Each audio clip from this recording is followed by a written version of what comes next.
This is Seamus here with the true story. And as you can probably tell, I don't have a fancy camera this time around. So here's a picture of me instead.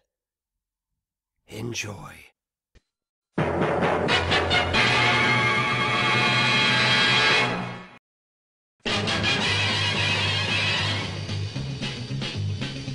Spider-Man, Spider-Man. What can be said about Spider-Man? Look out! Here comes the Spider-Man! Being a pop culture icon, there probably isn't a single person in the Western world who doesn't know who this character is. Since his unforgettable origin story in 1962, Spider-Man has certainly reached astronomical heights in storytelling, as well as subterranean lows. With such a loved character, if a developer were to create an original licensed game based on the character, they'd better be talented. Neversoft, best known for crafting the Tony Hawk's Pro Skater series, were given the task of making the first 3D Spider-Man game. The game was developed using the Tony Hawk's Pro Skater 2 engine and was released in 2000 for the original PlayStation. The game is simply known as Spider-Man. Unoriginal, I know, but at least it sounds less pretentious than something like Spider-Man! Web of Fire! The story the game presents is certainly one that holds your attention. At a science convention, Spider-Man is seen causing mayhem and steals Dr. Octavius' device. What does it do? Why is it so important? Does anybody actually care? Well, I'm glad you asked.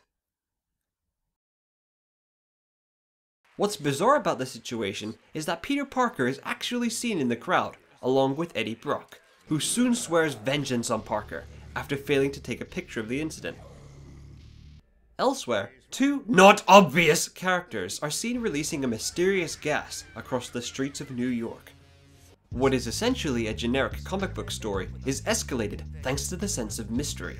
You'll constantly be asking questions to every story event shown, which keeps you engaged and want to learn more. The writing is a range of hits and misses. As most people know, Spider-Man is a wisecracker, constantly telling jokes to his foes, and this trait has been carried over into the game. I'll admit, some of these jokes are legitimately funny, and will put a smile on your face. Hey, you finally found a costume the size of your ego! Whereas others, not so much. Rhino's on a rampage over at Omnitech as well. What is this, the Bad Guy Olympics? While there isn't any major character development or deep subplots to speak of, the main story is interesting enough to carry the whole game. This is helped thanks to some fantastic set pieces that the game puts you through. Things such as a tense bank heist level where stealth is your best friend, or a thrilling subway level where you desperately struggle to stay on while fighting mutant lizards. The game is filled with these great moments, with the best being the final boss. Don't worry, I won't give anything away, but what I can say is that I consider it to be one of the best uses of tension in gaming.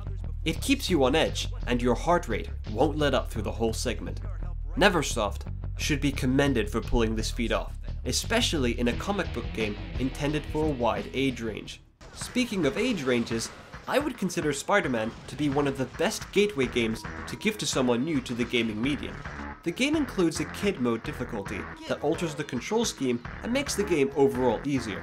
It's the difficulty I chose when I was younger, so going back and playing it on normal certainly caught me by surprise. The other modes certainly crank up the challenge a fair bit, which is mainly attributed to the fact that the enemies deal a lot more damage. This becomes a problem in certain boss fights, since some of them don't even have any discernible patterns to follow, which can lead to major frustration. A perfect example of this is the battle against Mysterio. The first section of the fight is no problem, but when he starts shooting lasers, the unpredictable, erratic attacks coupled with the high damage output will make you not only want to pull your hair out, but will also lead you to making your controller a makeshift boomerang.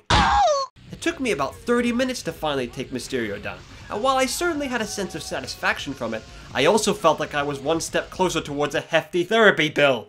This was more of an issue with my skills as a player, since the controls are responsive and accurate. Whenever you commit yourself to a jump, you feel like you're in complete control and no awkward physics are in play. Not to mention that the web swinging mechanic automatically locks on to the nearest surface to avoid unnecessary deaths. On the combat front, it's a rather basic punch and kick affair, though it is escalated thanks to the web-based attacks. They can range from buffing your strength to providing you with a shield for a moment's reprieve. All of this would be fine and dandy if not for the poor camera implementation. You'll find yourself constantly centering the camera to keep track of multiple enemies on screen, which can be an annoyance because you need to be facing the desired direction you want the camera to move to. If a simple lock-on mechanic, or even including manual camera control with the second stick on a DualShock controller had been implemented, constant camera shifting wouldn't have to be done. A somewhat solution to the problem is shown through the use of red triangles alerting you to an enemy's position, so you can't blame the game for being completely unfair. The game will take you around 3 to 4 hours to complete. Normally, I would complain about this criminally short length, but you need to take into consideration that this game came out in the 2000s. Games made in this era were usually short to complete, but they compensated through their unlockable content. While not as strong as some games, the bonuses provided in Spider-Man are adequate. Things such as alternate costumes, character viewers, comic covers, and storyboards for the cutscenes in the game really help add to the package. One final bonus worthy of a second playthrough is What If mode. Here is the code to access this mode. While I won't spoil the surprises the mode provides, the changes you can expect will range from the subtle to the downright bizarre. For the time, the graphics looked great. The character models all have great detail to them, with small touches like the texture on villains' costumes, as well as the illusion of light bouncing off Venom's body. My only gripe with the character models is the appearance of Spider-Man. Namely, why are the web patterns not there? Oh well, I'm just nitpicking. It isn't a serious game-breaking problem. The stages themselves are also above average. This is attributed to little details being shown, like billboards in the background. Unfortunately, all stages are separated by loading times, which really ruins the fluidity and pacing of the game. There are also slight visual glitches in the environment, which are mainly attributed by the camera. It's a small issue that doesn't wreck the game's overall quality, but it's worth mention. The voice cast is done really well, with all the character traits being portrayed in their brilliant performances. Even small talk with the grunts were solid, and helped keep the tone of the comic series intact. As for the cast, it also includes actors who've previously had work based on the web-swinger. For instance, Rino Romano reprises his respective role as Spider-Man from the Spider-Man Unlimited series. Oh, you're just too clever for me, JJ. And Ephraim Zimbalist Jr. is back to play the role of Dr. Octopus after his portrayal in the 90s animated series. When humanity conforms to a single truth, a truth based in technological progress and scientific method, we will be unstoppable. In summation, Spider-Man is an enjoyable superhero game. Despite its short length, it's an enjoyable experience. The story will keep you engaged to the very end, and the gameplay, while simplistic and having camera issues, is ultimately gratifying thanks to the great set pieces presented. It's a crying shame that a majority of superhero-based games have degraded in quality since then, but Spider-Man has usually remained on top of the pack, and was in fact the one that helped revolutionize the modern superhero genre with the release of Spider-Man 2.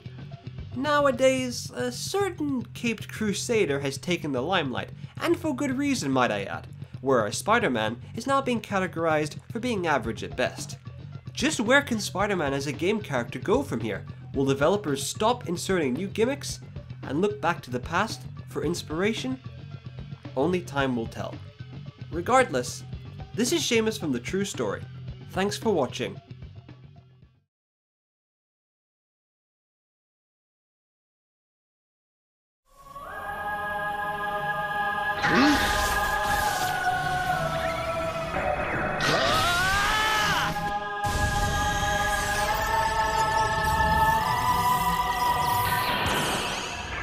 極限の絶望をくれてやる。